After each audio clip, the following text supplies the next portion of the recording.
is Our View, the voice of Washington's working families.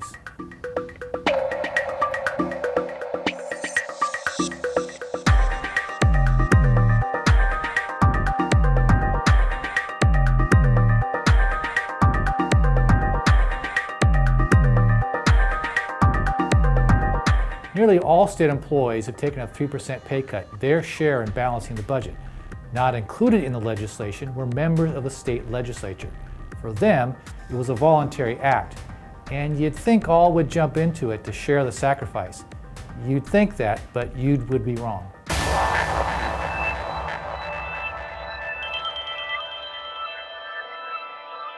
First of all, I'd like to thank those legislators who have shared the sacrifice with state employees and taken the 3% cut. For those who find it not popular to join our cause, shame on you.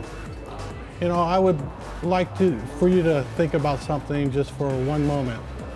You know, many of us state employees have sacrificed.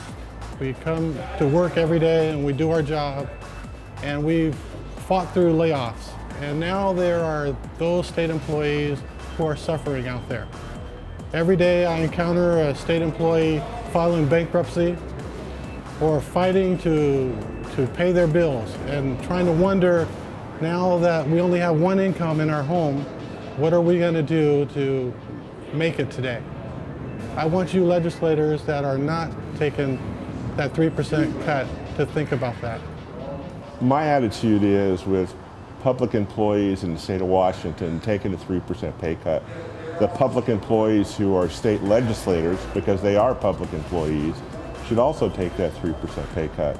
And I appreciate the 10% or so of them have already stepped up to the plate, but I'd like to see the other 90% of them step up to the plate and not just talk about shared sacrifice, but actually take part in shared sacrifice.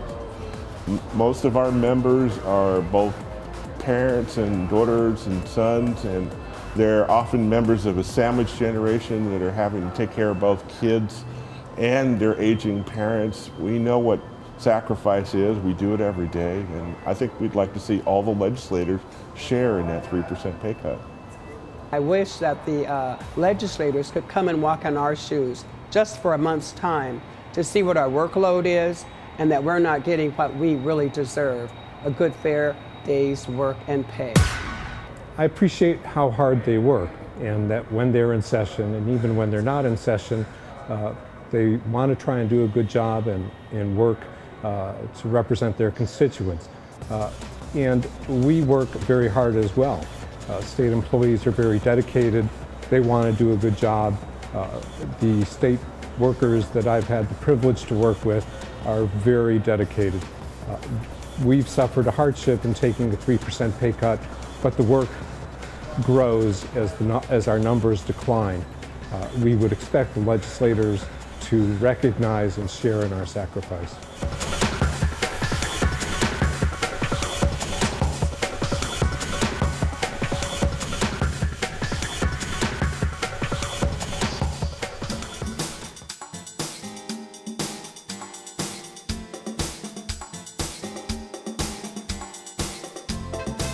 Labor unions in France are making use of the new social media technology to rally members. Maybe it's a lesson we can learn here. Welcome to Nantes in France. In our new modern era of communication, information travels faster than ever before. Especially with social networks, people can be informed faster than ever. This brings out a new type of protest called flash mobs. The idea is to gather as many people as possible in a very short period of time and protest. Tout à l'heure, vous allez avancer sur la place, vous allez partir sur la place. Il y aura une alarme, il faudra vous faire, on a mal aux oreilles et tout, et vous couchez par terre pendant qu'il y a des panneaux qui vont passer, et on remettra une musique normale pour que ça redémarre. Voilà. On se déplace.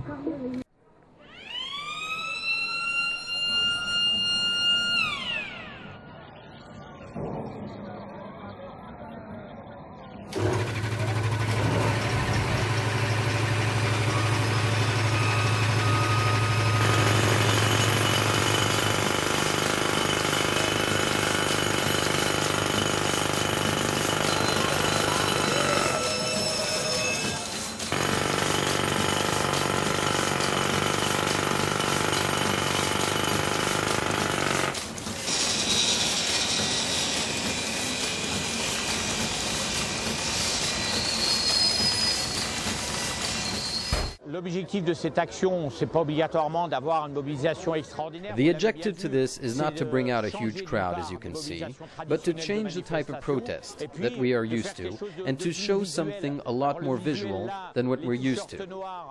So, as you can see, the black shirts and the white masks symbolizes the sufferances that some jobs cause to workers. Some jobs even cause deaths. Our job as union representatives is to bring this up, talk about it, and make companies organize themselves so these sort of work problems are dealt with. A recent study from the OECD shows that stress in the workplace costs 2 to 3% of the national growth product. France has a progression of a level of over 2% a year. So, if you push back health problems in the workplace like stress, you have two things. First of all, happier workers in their work and in their private life, and secondly, a stronger workforce.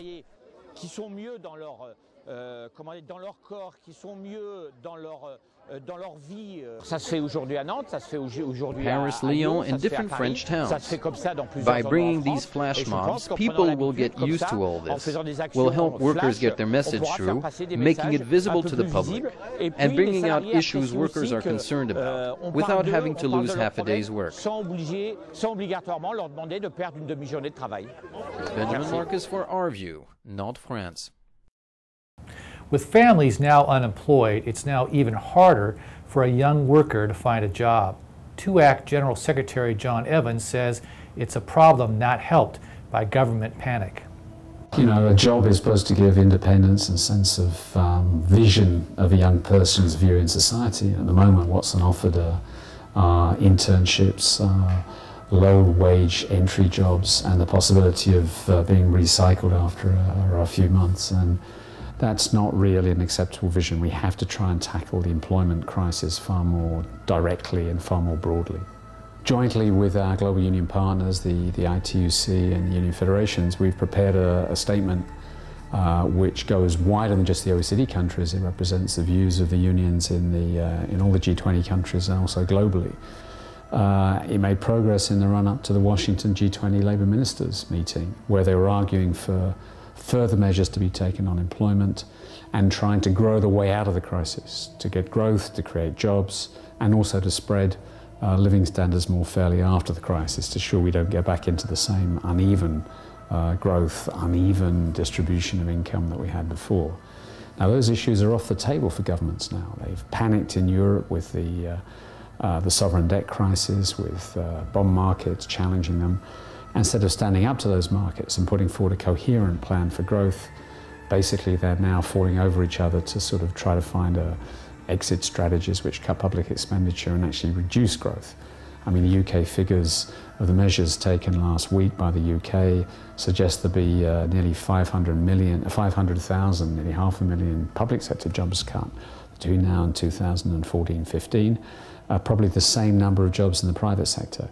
At the same time, the UK has to try and find nearly 1 million new jobs just to get back employment rates to where we were in 2007.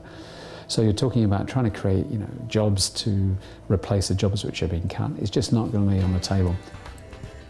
A look at our union history. Here's Ross Reeder. A decade ago this month, I noted, someday state employees in Washington will have collective bargaining rights far less limited than at present. We note today that the drive to full civil and human rights for state workers has seen legislative enactment in our state. We also see it being drastically attacked wherever it now exists in the US of A. September 9 is the 83rd anniversary of the Boston police strike. That strike, on the heels of the general strike in Seattle, scared the political establishment. The Boston police chief had fired 19 policemen for efforts to affiliate their social club with the American Federation of Labor. It was a breach of discipline, said he. Find a copy of Dennis Lehane's 2008 novel about the Boston strike, The Given Day, a good read about labor history. Though 1,500 policemen struck for 3 days, the leadership sent them back, considering it their patriotic duty to free themselves of the charge of being in the clutches of communism. By the way, at one time, almost all the major Washington City police forces were part of AFSCME. They opted for their own guild. Seen here is a picture of Renton, Washington City employees in 1972. That strike lasted a week. The strikers were members of Local 21R AFSCME. Seen here is a picture of Vancouver, British Columbia municipal employees in 1981 on their legal 13-week strike.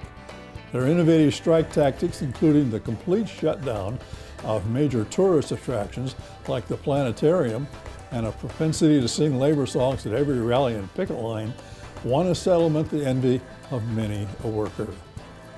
Not that I am inciting public workers to strike, a right I personally believe should be unfettered, but public employees should assume they are, as much as other citizens, protected by the First and 14th Amendments to the U.S. Constitution.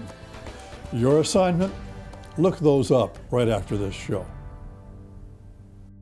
This has been Our View, brought to you by the members of the Washington Federation of State Employees, who remind you that when you accept a paycheck, you don't give up your rights. Thank you for watching. Now the New Deal was a long time coming. The New Deal was a long time coming. The New Deal was a long time coming. And now they want to take it away. Now take it away, take it away. Now they want to take it away. Oh, the New Deal was a long time coming. And now they want to take it away. Now take it away, take it away.